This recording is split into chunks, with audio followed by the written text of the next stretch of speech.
এই সূরা ইখলাসের মধ্যে একটি রুকু, 4টি আয়াত, 15টি কালেমা এবং 47টি হরফ এই পবিত্র সূরা ইখলাসের মধ্যে রয়েছে। বলে সুবহানাল্লাহ। এবং এই সূরার অসংখ্য নাম রয়েছে, যার মধ্যে এই সূরার একটি নাম হচ্ছে সূরা ইখলাস। কারণ খালিসাতান এই সূরার মধ্যে নির্দিষ্ট করে আল্লাহর একত্ববাদের বর্ণনা করা হয়েছে। এই জন্য এই সূরার নামকরণ করা হয়েছে সূরা ইখলাস। আবার কেউ কেউ বলছেন এই সূরার নাম হলো সূরা তানজিহা। আবার কেউ কেউ বলেন এই সূরার নাম সূরা তাজবিহ। আবার কেউ বলেন এই সূরার নাম হচ্ছে সূরা নাজাত। কারণ এই সূরাকে সূরা নাজাত এই কারণে বলা হয়, কারণ যে ব্যক্তি এই সূরাটাকে তেলাওয়াত করবে, 10 মারতবা তেলাওয়াত করবে, আল্লাহ জান্নাতে তার জন্য একটি কামরা তৈরি করবে। সুবহানাল্লাহ। আবার বলতেছেন এই সূরাটি যে তেলাওয়াত করবে, আল্লাহ তাকে কিয়ামতের ময়দানে বিনিময়ে জান্নাত দান করবে। সুবহানাল্লাহ। যদিও বা সূরাটি অনেক ছোট, কিন্তু এটা ছোট প্যাকেটে বড় ধামাকা। অর্থাৎ সূরাটা ছোট হলেও এটার মর্যাদা বেশি। এবং এই সূরার আরেকটি নাম হলো সূরা আমান। আবার কেউ কেউ বলেন এই সূরার নাম হলো সূরা তাওহীদ। কারণ এখানে আল্লাহর একত্ববাদের বর্ণনা করা হয়েছে, এই জন্য কেউ কেউ বলেছেন এই সূরার নাম সূরাতুত তাওহীদ। আবার কেউ কেউ বলছেন এই সূরার নাম হচ্ছে আসাসুল কুরআন। এই সূরাকে অনেকে আসাসুল কুরআন বলে সম্বোধন করেন। এবং এই পবিত্র সূরা ইখলাস, এখানে 4টি আয়াত রয়েছে। এই 4টি আয়াতের ব্যাপারে, সূরা ইখলাসের ব্যাপারে রাসূল করিম সাল্লাল্লাহু আলাইহি ওয়াসাল্লাম তিনি বলছেন, হযরত আবু দারদা রাদিয়াল্লাহু তাআলা থেকে রওয়ায়াত, ইন্নাল্লাহা জাযাল কুরআন সালাসাতা আজজা'i ফাজআলা কুল হুয়াল্লাহু আহাদ জুজআ মিন আজজা'il কুরআন। আল্লাহ কুরআনকে 3 ভাগে ভাগ করেছেন, অতঃপর এই সূরা ইখলাসটি আল্লাহ পাক রব্বুল আলামিন এই সূরাকে কুরআনের 3 ভাগের 1 ভাগ হিসেবে সম্বোধন করেছেন। বলে সুবহানাল্লাহ। এজন্য দেখবেন আমরা যখন কোনো ওলি আল্লাহর মাজারে যাই, সূরা ফাতিহা একবার পড়ি, সূরা ইখলাস কয়বার পড়ি? কেন পড়ি 3 বার? কারণ কুরআন সূরা ইখলাস যদি একবার পাঠ করা, কুরআনের 3 ভাগের 1 ভাগ পাঠ করা হয়, তাহলে সূরা ইখলাস 3 বার পাঠ করা মানে 30 বার কোরআন একবার কি করা? পাঠ করা বা খতম আদায় করা। সুবহানাল্লাহ বলেন। এইজন্য আমরা এক খতম কোরআন আদায়ের নিয়তে আমরা ওলি আল্লাহর মাজারে কবরে গেলে আমরা যে কোনো সূরা পড়তে পারে, কোনো অসুবিধা নাই। কারণ সবগুলো আল্লাহর কালাম, কিন্তু সূরা ইখলাস এই কারণে পড়ি, মিলাদের শেষে বলি সূরা ফাতিহা একবার, সূরা ইখলাস। কারণ সূরা ইখলাস 3 বার পড়লে এক খতম কোরআন কি হয়? আদায়, বা এটার সওয়াব আল্লাহ পাক দান করেন। বড় সুবহানাল্লাহ। এই পবিত্র সূরার মধ্যে প্রথম আয়াত হলো আল্লাহ পাক রব্বুল আলামিন ঘোষণা করছেন, কুল হুয়াল্লাহু আহাদ। কুল, আয় হাবিব আপনি বলুন, বন্ধু আপনি এলান করুন, আপনি সকলকে জানিয়ে দিন। আল্লাহ পাক রব্বুল আলামিন তার প্রিয় বন্ধুকে বলার জন্য বলছে হুয়াল্লাহু আহাদ, তিনি এক এবং অদ্বিতীয়। বড় করে বলেন সুবহানাল্লাহ। এখানে আহাদ এই শব্দের অর্থ হলো এক, ওয়াহিদ শব্দের অর্থ এক। কিন্তু আল্লাহ চাইলে বলতে পারতেন যে হুয়াল্লাহু আহাদ, তিনি কি? এক। কিন্তু এখানে কি বলেছেন? আহাদ। আহাদ অর্থ এক, ওয়াহিদ অর্থ এক। কিন্তু এখানে ওয়াহিদ ব্যবহার না করে আহাদ ব্যবহার করার কারণ কি?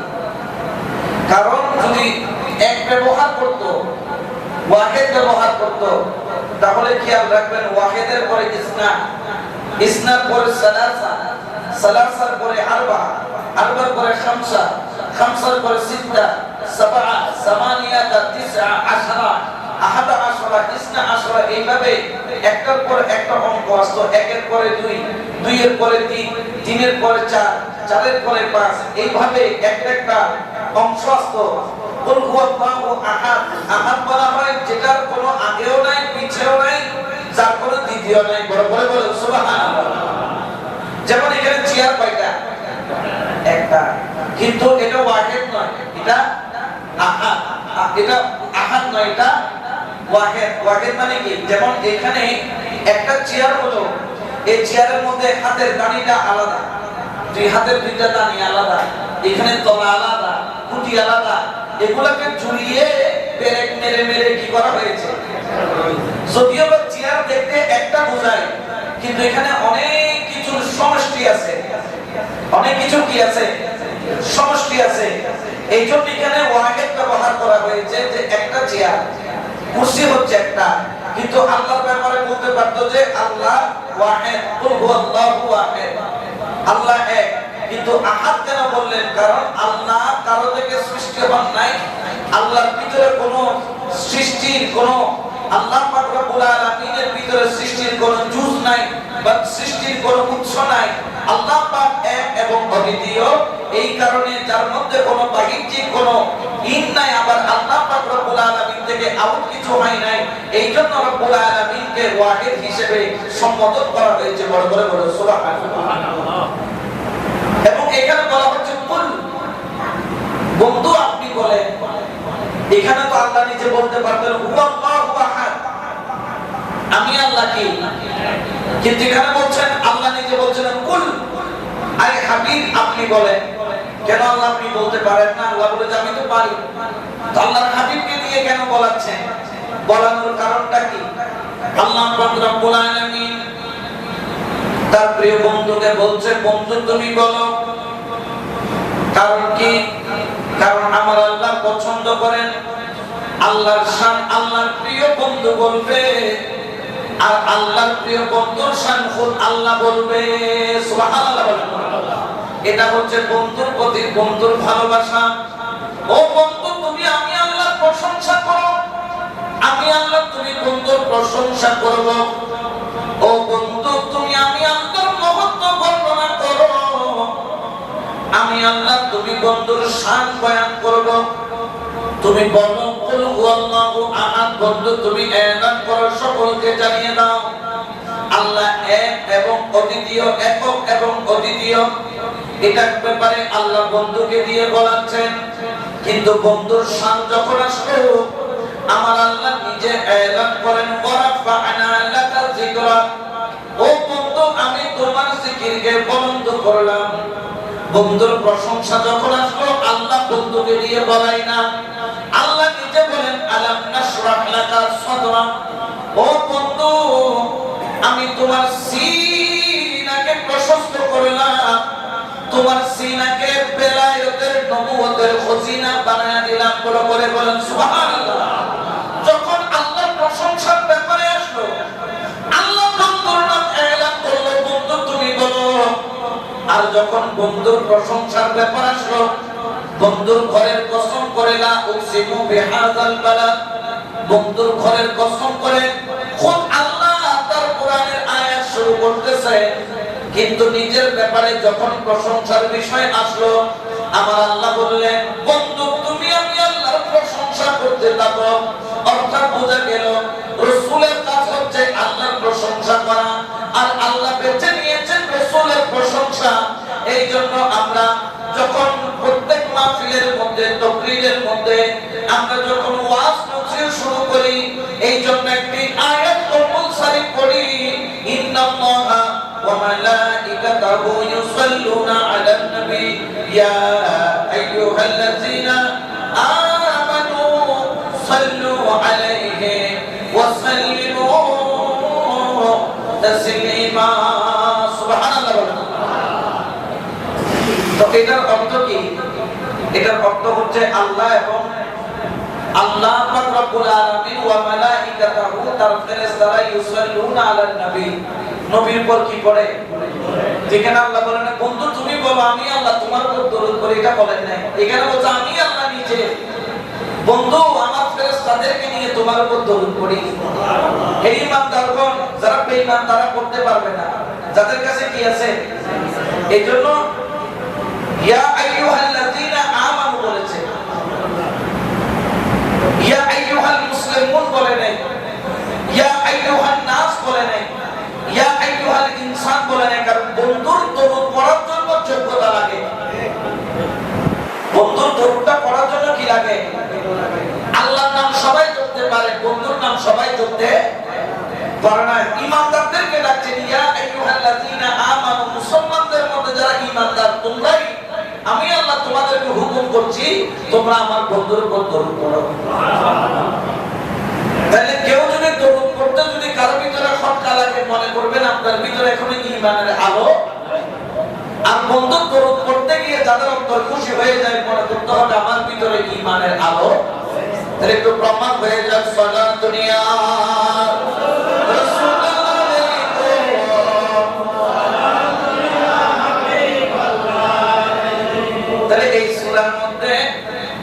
আমার আল্লাহ পাক রব্বুল আলামিন নিজের ওয়াহদানিয়তের বর্ণনা করছেন, কিন্তু নিজে বলছেন না, বন্ধুর জবান দিয়ে বলাচ্ছেন। ও বন্ধু বলো আমি আল্লাহ এক এবং অদ্বিতীয়। কিন্তু আমাদের বাংলাদেশ সহ বিশ্বের বুকে এখন অনেক নাস্তিক আছে যারা এক আল্লাহকে এখনো মানে। আছে না নাই? নাস্তিকের সংখ্যা কিন্তু কম না, আমাদের বাংলাদেশে কম হতে পারে। আপনি যত সভ্য জাতি যাদেরকে বলা হয়, যত সভ্য জাতিগুলো তত অসভ্য। যেমন আমেরিকাকে সভ্য জাতি বলা হয়। এপিস্টিনের ফাইল অনেকে নাম শুনে বুঝবেন, অনেকে বুঝবেন না, এটা আবার বোঝানো সম্ভব। এপিস্টিনের ফাইলের মধ্যে আপনার আমেরিকার বড় বড় এই যে ডোনাল্ড ট্রাম্প বলেন, টেলিগ্রাম, এই যে বড় বড় এই যে যেগুলো আছে কাফের মুশরিকদের নেতা, এমনকি আমাদের কিছু মুসলমান বাদশাহ আছে যারা তেলের টাকার উপর বাঁচতেছে, তারাও সেখানে গিয়ে অপকর্ম করেছে, সেখানে গিয়ে দুই নাম্বার কাজ করেছে, যেগুলো এখন ফাইলগুলো প্রকাশ হচ্ছে, ঠিক কিনা? তাহলে এগুলাকে সভ্য না অসভ্য? আপনি কখনো কি চিন্তা করতে পারেন ছোট বাচ্চাদেরকে জবে করে এগুলাকে সেকে পুড়ে এগুলাকে যেভাবে আপনারা মুরগি গ্রিল করে খান, বাচ্চাদেরকে পুড়ে যারা খায়, এগুলা কখনো সভ্য জাতি হতে পারে? কিন্তু আমরা মনে করি এরাই সভ্য। আমেরিকা যাওয়ার জন্য পাগল, লন্ডন যাওয়ার জন্য পাগল, নিউজিল্যান্ড যাওয়ার জন্য পাগল, ফ্রান্সে যাওয়ার জন্য পাগল, কিন্তু দেখতেও করে সভ্য দেখা যায়। কিন্তু এদের থেকে বড় অসভ্য দুনিয়ার বুকে। আজকে যে এই যে যুদ্ধ চলছে সেটা কেন? এই এপিস্টিনের ফাইলের কারণে একমাত্র। এটা দিয়ে কাবু করে ডোনাল্ড ট্রাম্পটা বলে তুমি মারলে মারো, নাইলে তোমার ফাইল কি করে দিচ্ছি, ভাইরাল করে দিচ্ছি, তোমার মান সম্মান বলতে কিছু থাকবে না। এখন এতে কি করবে? সাসা আপনজা বাসা, এই অবস্থা।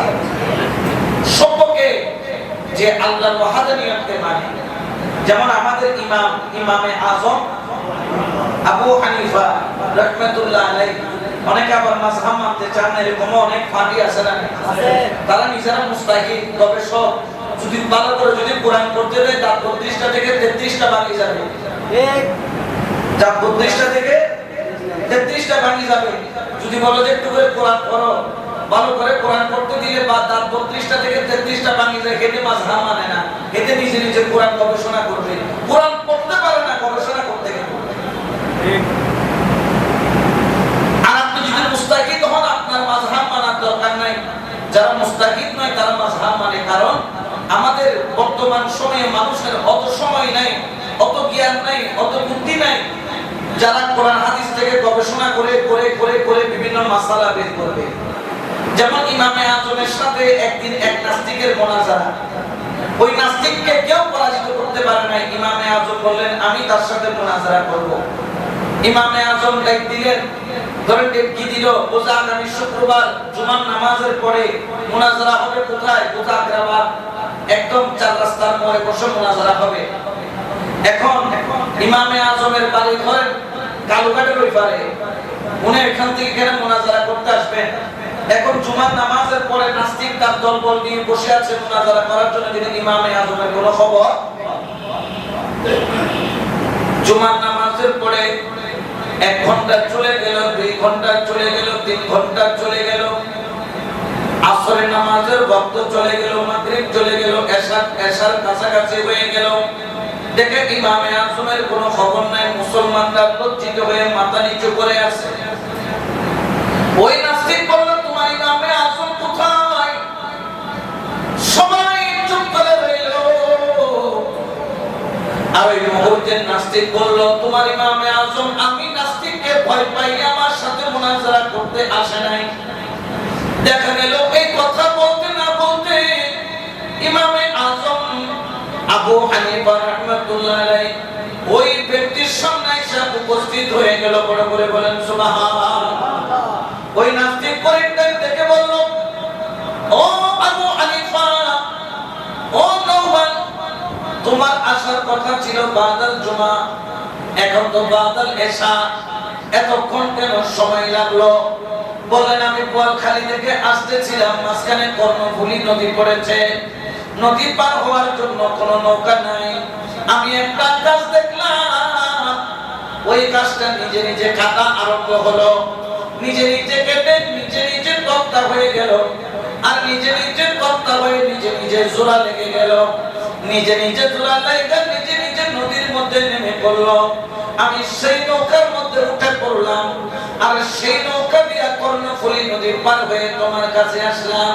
ওই নাস্তিক মুস্কি মুস্কি হেসে বলেন, আমার নাম শুনে মনে হয় ইমামে আজমের মাথার তাজ ছিঁড়ে গেছে। গাছ কি নিজে নিজে কাটতে পারে? গাছ কি নিজে নিজে তক্তা হতে পারে? গাছ কি নিজে নিজে জোড়া লাগতে পারে? গাছ কি নিজে নিজে নৌকা হতে পারে? গাছ কি নিজে নিজে চলতে পারে? আবার আইসের পরে মাঝে সারা কি আনতে পারে? ইমামে আজম বললেন, তোমার সাথে আমার মুনাজারা শেষ শেষ শেষ। যেরকম একটা গাছ নিজে নিজে কাটতে পারে না, কাটার জন্য একটা মানুষ লাগে, সেই রকম একটা গাছ নিজে নিজে তক্তা হতে পারে না, তক্তা করার জন্য একজন মিস্ত্রি লাগে। একটা গাছ নিজে নিজে জোড়া লাগা নৌকা হতে পারে না, জোড়া লাগানোর জন্য একটা মিস্ত্রি লাগে, পেরেক লাগে, হাতুড়ি লাগে। একটা নৌকা নিজে নিজে চলতে পারে না, চালানোর জন্য একটা মাঝি লাগে। তাহলে তুমি বলো, এই পৃথিবী এমনি চলতে পারে না, না হলে শনির সাথে পৃথিবীর ধাক্কা লেগে পৃথিবী ধ্বংস হয়ে যেত, রবির সাথে বুধের সাথে নেপচুন প্লুটোর সাথে পৃথিবী ধাক্কা লেগে ধ্বংস হয়ে যেত। আজ পর্যন্ত কোটি বছর পার হলো, একটা পৃথিবী আরেকটার সাথে ধাক্কা খেলো না, পৃথিবীর কোনো পরিবর্তন হলো না। সূর্য ঠিক টাইমে উঠতেছে, ঠিক টাইমে অস্ত যাইতেছে। চন্দ্র 15 দিন দেখা যায়, 15 দিন দেখা যায় না। অমাবস্যাও আছে, পূর্ণিমাও আছে, নদীর মধ্যে জোয়ার আর ভাটা আছে। যদি একটা গাছ নিজে নিজে কাটতে না পারে, এই কুল কায়নাত নিজে নিজে চলতে পারে না। এই কুল কায়নাতকে চালানোর জন্য একজন মালিক আছে, আর সেই মালিক হলো কুল হুয়াল্লাহু আহাদ। ওই মালিকের নাম হলো আল্লাহ।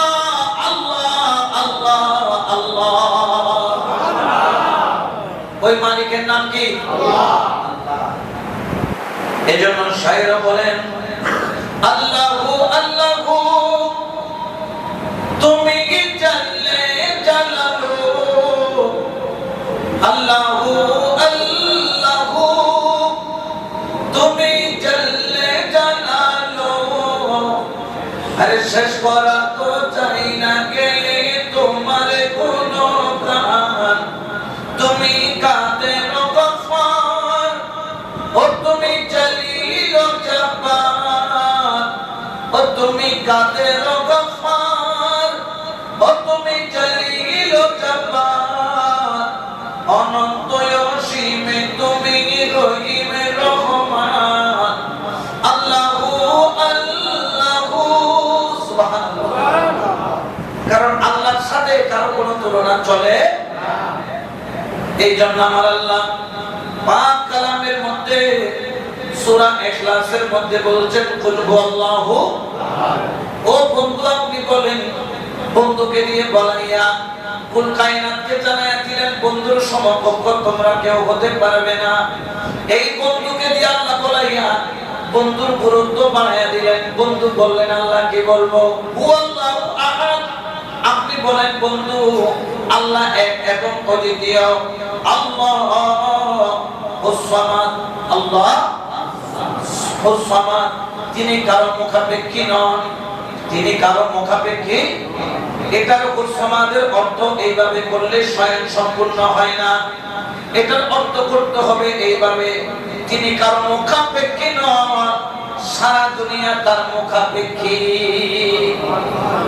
এটার অর্থ করতে হবে এইভাবে তিনি কারো মুখাপেক্ষী নন কিন্তু সারা দুনিয়া সারা পৃথিবী সারা মাখলুক 18,000 মাখলুকাত আল্লাহর মুখাপেক্ষী কারণ আল্লাহর মুখাপেক্ষী না হলে কি আমরা চলতে পারি জোরে বলে না পারি না আপনি চলতে পারেন না দেখেন আল্লাহ পাক রব্বুল আলামিন আপনাকে চালানোর জন্য এই যে আপনার জয়েন্ট দিকে স্ক্রু নাই নাট নাই বল্টু নাই কিছুই নাই কিন্তু আপনার হাত দিয়ে 50 কেজি 100 কেজি মাল আপনি অনায়াসে তুলতে পারতেছেন যারা জিমনেশিয়াম করেন তারা হাতে যখন বিভিন্ন ভারী ভারী যখন লোহা নেয় এক একটা ওজন হয় 100 কেজি 200 কেজি এগুলো নিয়ে ডাম্বেল মারতেছে ব্যায়াম করতেছে কি এখানে কোনো নাট বল্টু আসেনি ভাই না এই নাট বল্টু ছাড়া এই শরীরটাকে যিনি মজবুত রেখেছেন তিনি কে আল্লাহ জোরে বলেন না তিনি কে আল্লাহ যেমন করেন এই মসজিদটা দাঁড়ায় আছে কিসের উপর এই পিলারগুলো যদি ভেঙে দেয় এই মসজিদ কি থাকবে জোরে বলেন না থাকবে কিন্তু দেখেন পৃথিবীর নিচে কোনো পিলার আছে খুঁটি আছে খুঁটি ছাড়া পৃথিবীকে শূন্যের উপর ভাসায় রাখছে আবার ঘুরাইতেছে পৃথিবীটাকে কি করতেছে ঘুরাইতেছে তিনি কে আল্লাহ আল্লাহ দুনিয়ার কারো মুখাপেক্ষী নন যিনি মুখাপেক্ষী হন তিনি কখনো আল্লাহ হতে পারে না তিনি আল্লাহ হতে পারে তো তিনি কারো মুখাপেক্ষী নন এই কথা কেন বলেছেন কি কারণে বলেছেন কিসের উদ্দেশ্যে বলেছেন কারণ এই সূরা নাযিল হওয়ার ব্যাপারে কিছু বিষয় রয়েছে বিষয়টা কি বলতেছে শুনে রাখো যখন কাফেরদের মধ্যে আগের যুগে মানুষ ইবাদত করত কার না আল্লাহর নয় মূর্তি কেউ মূর্তি বানাইতো লোহা দিয়া কেউ বানাইতো পিতল দিয়া কেউ বানাইতো স্বর্ণ দিয়া কেউ বানাইতো কাঁচ দিয়া কেউ বানাইতো কাদা মাটি দিয়ে আবার কেউ বানায় একটা দেখলাম যে খোদা বানাইছে খোদার ভিতরে বানাম আছে খোদার ভিতরে ওই যে আরসিডি ভাষা করে ক্যার ক্যার ওই ক্যার নাকি হয় দেখি নাকি দেখলাম যে খোদার ভিতরে দিছে বানাম বড় বড় বাঁশ এরপরে উপরে দিছে খের খেরের উপরে মাটির প্রলেপ দিয়ে এটার উপরে তুলি দিয়ে এটার কি বানাইছে খোদা বানাইছে বলেন না নাউজুবিল্লাহ খোদাকে কখনো হাত দিয়ে বানানো যায় যখন আমার রাসূল পাক যখন পৃথিবীর মুখে এলান করে দিলেন লা ইলাহা ইল্লাল্লাহ মুহাম্মাদুর রাসূলুল্লাহ সাল্লাল্লাহু আলাইহি ওয়াসাল্লাম তখন কাফেররা এসে বললেন ওগো মুহাম্মদ রাসূল সাল্লাল্লাহু আলাইহি ওয়াসাল্লাম তারা তো নবীকে নাম ধরে ডাকতেন বলতেছো তুমি যে খোদা বলতেছো ওই খোদার নসব নামা কি বলো সাজারা বলো উনি কার থেকে এসেছে যেমন ধরেন দুর্গার অনেকগুলা ছেলে মেয়ে আছে এটারও আবার ছেলে মেয়ে আছে তাহলে খোদার মনে হয় তিনিও কারো না কারো থেকে এসেছে খোদার নসব নামা বলো খোদার সবব বলো একজন এসে বলছে তুমি যাকে খোদা বলতেছো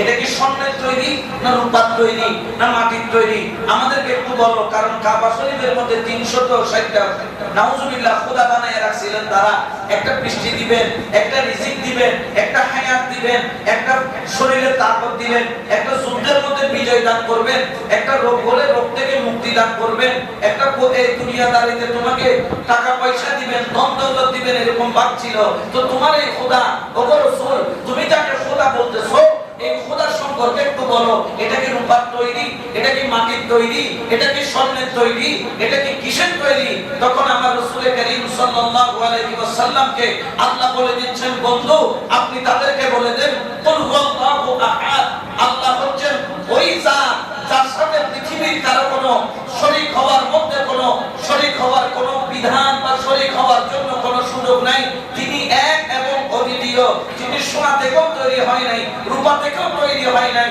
কারণ রূপা থেকে তৈরি হলে রূপা আগে লাগবে তারপর রূপা দিয়ে খোদা তৈরি হবে স্বর্ণ দিয়ে খোদা হইলে স্বর্ণ আগে লাগবে তারপর খোদা তৈরি হবে লোহা দিয়ে হইলে লোহা আগে লাগবে তারপর লোহার খোদা তৈরি হবে আল্লাহর আগেও কিছু নাই আল্লাহর পরেও কিছু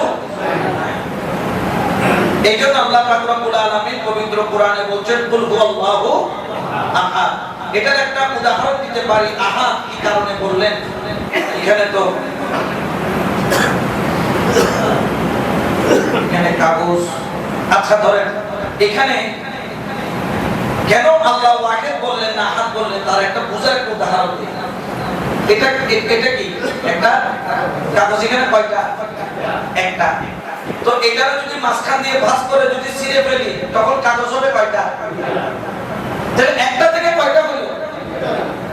এই এখানে যদি ওয়াহিদ বলতো তাহলে একটা থেকে দুইটা হওয়ার সম্ভাবনা ছিল। তো এখানে আহাদ বলে দ্বিতীয় আরেকটি হওয়ার কোনো গুঞ্জাইশ সন্দেহ আল্লাহ রাখে? কেমন আহাদ বলতেছেন? যিনি পৃথিবীর কারো মুখাপেক্ষী নয়, সারা পৃথিবী তার মুখাপেক্ষী, সারা পৃথিবী তার জন্য দেওয়ানা, সারা পৃথিবী তার জন্য পাগল। যখন কাফেররা কেউ এসে বলতেছে আল্লাহ তাআলার নসব কি, আবার একজন এসে বলল তিনি কি সোনার না রূপার না কাঁচের না মাটির না লোহার, আবার কেউ এসে বলল আল্লাহর খাবার কি, আল্লাহ কি খায়, আল্লাহ কোন ফল খায় না ফ্রুট খায়, আল্লাহ এটা খায় না ওটা খায়। আপনারা দেখেন না যে অনেক সময় ভগবানদেরকে তারা বিভিন্ন খাবার দেয়, ভোগ দেয়, খাই তো ভগবান তো খায় না, সবগুলা খাই ওই ব্রাহ্মণ খাই একটা ফাটার মতো হয়েছে। আল্লাহ কি খায়নি? এতে সন্দেশ ভোগ যা দেয় এগুলো সব হেতে খায়, এতে খাইলে হেতে শরীরে কিসের মতো বানিয়েছে? ফাটার মতো। তা আল্লাহ কি খায়? আল্লাহর কিছু ভোগ দিতা। এখন আল্লাহ তো খায় না। আরেক দল এসে বলতেছেন তিনি কিভাবে জন্ম হয়েছে আমাদেরকে একটু বলেন। আবার কেউ এসে বলতেছেন যে এই তার দায়িত্ব, এরপরে আল্লাহ যদি মারা যায় আল্লাহর পরে আবার আল্লাহ কি আসবে। আবার কেউ এসে বলতেছেন তার ছেলে কয়জন, তার মেয়ে কয়জন, কারণ আমাদের যেটা আল্লাহ আছে ওদের কাছে তো গণেশ আছে, কার্তিক আছে, আরো কি কি নাম আছে না অনেকগুলা, এগুলা আছে। ওনার ছেলে সন্তান কয়জন? আল্লাহ সবগুলোর জবাব এই চারটি লাইনের মধ্যে দিয়ে দিয়েছেন। কি জবাব দিয়েছেন আল্লাহ পাক রব্বুল আলামিন পবিত্র কোরআনে? লাম ইয়ালিদ ওয়া লাম ইউলাদ। তিনি কারো থেকে জন্ম নেন নাই, তার কোনো মা নাই। ওয়াহিদ না বলে আহাদ বলার কারণ হচ্ছে ওয়াহিদ বলতো একের আগে একটা কি থাকে? সৈন্য বলেন না কি থাকে? সৈন্যের দাম আছে, সৈন্যের দাম নেই যে তা না। একের আগে থাকলে দাম নাই, কিন্তু একের পরে দুইটা আসলে কি হয়ে যায়?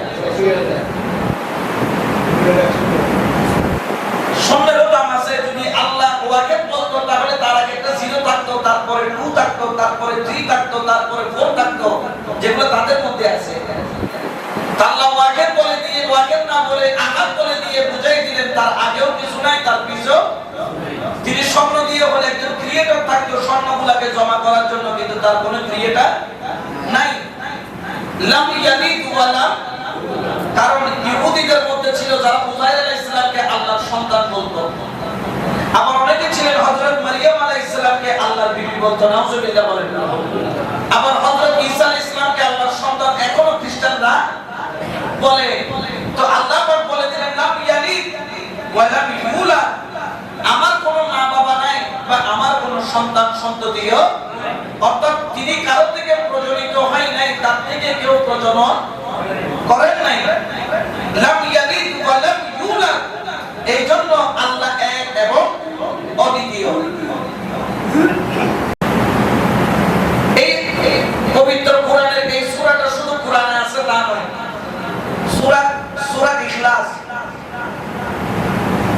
তারপর হচ্ছে গিয়ে সূরা নাস, সূরা ফালাক, এই তিনটা সূরা নবী পাক বলেছেন কোরআনেও আছে, তাওরাতেও আছে, জবুরেও আছে, ইনজিলেও আছে। বড় করে বলেন সুবহানাল্লাহ। এই তিনটা সূরা আল্লাহর যে চারটা মহাগ্রন্থ তাওরাত, জবুর, ইনজিল, কোরআন, এই চারটা মহান গ্রন্থের ভিতরে এই তিনটা সূরা আছে। একটা নাম হচ্ছে সূরা নাস, একটা নাম হচ্ছে সূরা ফালাক, একটা নাম হচ্ছে সূরা ইখলাস। তারাও জানে আল্লাহর কোনো সন্তান নাই, কিন্তু তারা হযরত ঈসা আলাইহিস সালামকে আল্লাহর পয়গম্বর না বলে কি বলে? আল্লাহ সন অফ গড, আল্লাহর সন্তান বলেন না, নাউজুবিল্লাহ। আল্লাহ সেটা রদ করে দিলেন যে তিনি কারোর সন্তান, তিনি কখনো, তিনি নিজেও কারোর সন্তান নন, তার থেকেও কোনো সন্তান সন্ততি জন্মগ্রহণ করে।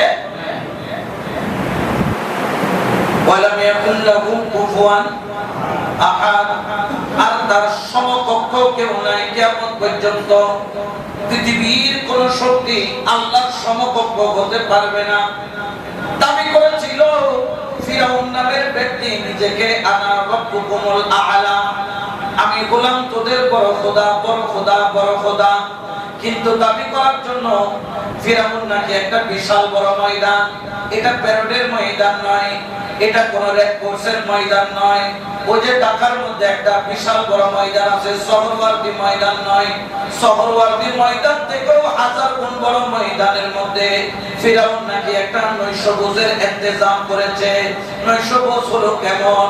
প্রত্যেক 900 গজের মধ্যে এক টেবিলের মধ্যে 2টা চেয়ার, একটা টেবিল, আর এক টেবিলের মধ্যে একটা দুম্বা ফ্রাই করে রেখেছে, সামনে সালাদ খাবার ভাত রেখেছে, এবং এক টেবিলে দুইজন করে বসিয়েছে। ফিরাউন সবার সামনে দাঁড়ালো, চুঙ্গা নিয়ে মাইক নিয়ে বলল, আনা রাব্বুকুমুল আ'লা, আমি হলাম তোমাদের বড় খোদা, আমি তোমাদেরকে রিজিক দেই, এক টেবিলের মধ্যে 2জন করে বসো। আমাকে খোদা বলতে বলতে তোমরা ছাগল থেকে মাংস খাও। ওই মুহূর্তে আমার হযরত মুসা পয়গম্বর আলাইহিস সালাম সেখানে আসলেন। এটা কিসের 900 গজ? বলে আজকে ফেরাউন নিজেকে খোদা দাবি করবে, এই জন্য সে 900 গজের ব্যবস্থা করেছে। ফেরাউন দেরি করলো না, সবাইকে যখন মাইকের মধ্যে ঘোষণা দিবেন, এই মুহূর্তে হযরত মুসা পয়গম্বর ফেরাউনের সামনে যে বড় ছাগলটা রাখা হয়েছিল রান্না করা, ছাগলের কান ধরে মুসলমানরা বলে, ছাগল আজকে তুলে দিয়া খোদা দাবি করবে, এখন তুই বল তুই কি করবি?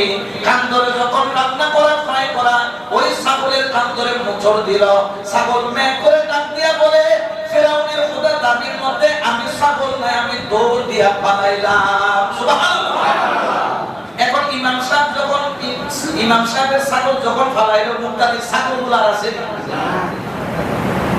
ইমাম সাহেবের ছাগল দৌড় দেওয়াতেরই মুক্তাদির যত ছাগল আছে, মানে লক্ষ লক্ষ ছাগল যেগুলা, সে তাকে খোদা দাবি করার জন্য তার যতগুলা বন্দা বানানোর জন্য যারাই সেখানে ছিল, দেখতেছি ইমাম ছাগল দৌড় দিছে, পিছনে আর যত টেবিলে ছাগল আছে সেগুলা কয় মে, আমিও দৌড় দিলাম। সব দৌড় দিয়া চলে গেছে। ফেরাউনের তো মাথা খারাপ, কোটি কোটি টাকা, মিলিয়ন মিলিয়ন টাকা খরচ করে সে নিজেকে খোদা দাবি করার জন্য এত কিছু করলো, এখন পালাইলো। গরম হয়ে বলল যে মুসাকে এখন শেষ করবো। বুঝি কি করছে? ফেরাউনের হাত ধরে কয়, হুজুর থামেন, এটা মুসা যেমন তেমন মুসা, এটা যদি মরা ছাগলের কান ধরে মুসলাই দিলে মরা ছাগল জিন্দা হয়ে যায়, আর আপনার বাম কান ধরে মুসল দিলে জিন্দা মানুষও কি হয়ে যায়। মরাকে যদি জিন্দা করতে পারে, তিনি জিন্দাকে মারতেও পারে। তিনি মরা ছাগলের, রান্না করা ছাগলের কান ধরে মুসল দিল, ছাগল জিন্দা হয়ে গেল। হুজুর এটা তো ডান কানে দিছে, আর আপনার বাম কানে দিলে তো উল্টো হলো। বাইরে বাদ দে, হেতে জায়গায় থাক, আমি আমার জায়গায় থাকি। আল্লাহর সমকক্ষ হওয়ার মতো কারো কোনো শক্তি নাই। কিয়ামত পর্যন্ত কেউ আল্লাহর সমকক্ষ হতে পারবে না। অনেকে আমাদেরকে বলেন আমরা সুন্নিরা মাজারকে পূজা করি, আল্লাহর সমকক্ষ করি না। আউযু বিল্লাহি মিন যালিক। আমরা জীবনে কখনো কোনো ওলিকে, কোনো মুর্শিদকে, কোনো পীরকে, কোনো দরগাকে আল্লাহর সমকক্ষ মনে করি না। আল্লাহর সমকক্ষ হওয়া দূরের কথা, আল্লাহ পাক রব্বুল আলামিনের জাতের সত্তার 99.99% বাদ দিয়ে 00.001% আমরা কখনো কোনো ওলিকে আল্লাহর সাথে তুলনা করি না। আমরা তাদেরকে মানি কোন হিসাবে? আল্লাহর বন্ধু হিসাবে।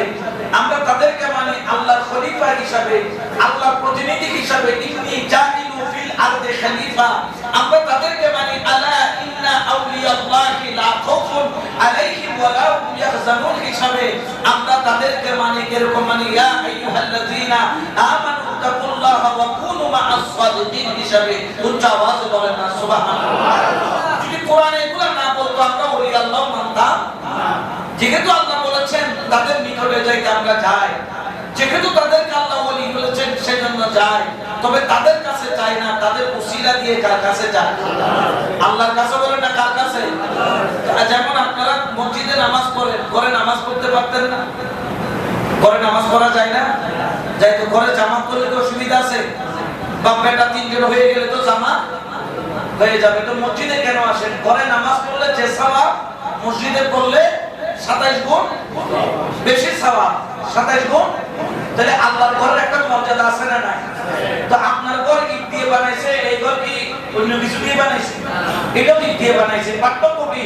এটার নাম হয়েছে বাইতুল্লাহ, এইজন্য এটার দাম এত বেশি। ওইটার নাম হয়েছে ওলিউল্লাহ। এটা বাইতুল্লাহ, ওইটা ওলিউল্লাহ। উনি আল্লাহর ওলি, এইজন্য ওনাকে এত সম্মান করি। উনি ওলিউল্লাহ না হলে, আল্লাহর বন্ধু না হলে আমরা জীবনে ওনাকে সম্মান করতাম না। আল্লাহর সমকক্ষ, নাউযু বিল্লাহি মিন যালিক, আল্লাহর সমকক্ষ কাউকে কখনো মনে করা যাবে না।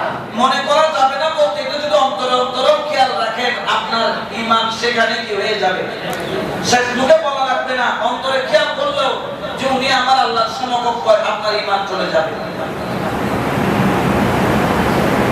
এই জন্য এই সূরাটা ছোট হতে পারে, কিন্তু এই সূরার মর্যাদা, মর্তবা, আজমত, মাকাম অনেক উপরে। আমি তো এই সূরার ফজিলতের দিকে এখনো যেতে পারি নাই, সময় কম, এই জন্য খুব দ্রুত ফজিলতগুলো বর্ণনা করব। বুখারী শরীফের মধ্যে হযরত আবু সাঈদ খুদরি রাদিয়াল্লাহু তাআলা থেকে রওয়ায়াত, বলতেছেন তোমরা কুরআনে পাক কি এক রাতে 3 ভাগের 1 ভাগ পড়তে পারবে? রাসূলের পাককে হযরত আবু সাঈদ খুদরি রাদিয়াল্লাহু তাআলা বললেন, ইয়া রাসূলুল্লাহ, এক রাতে 10 পারা কুরআন পড়া এটা আমাদের জন্য সহজ নয়। রাসূল বললেন অতীব সহজ। বলে কি? বলে সূরা ইখলাস একবার পড়ো, তাহলে তুমি এক রাতে 10 পারা কুরআন পড়ার সমান হবে। সুবহানাল্লাহ। এটা বুখারী শরীফে আছে। এজন্য এই সূরা ইখলাসটা অধিকাংশ আলেম বারবার পড়ে।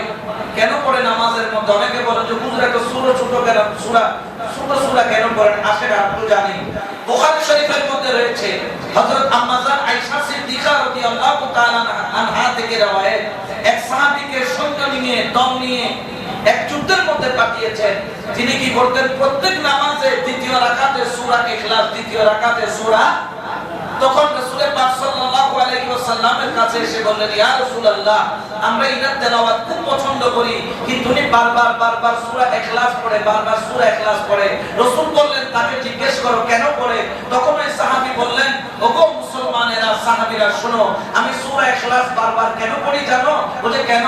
বলে সূরা ইখলাসে আল্লাহর সিফত বর্ণনা করেছে, আল্লাহর তাওহীদ বর্ণনা করেছে।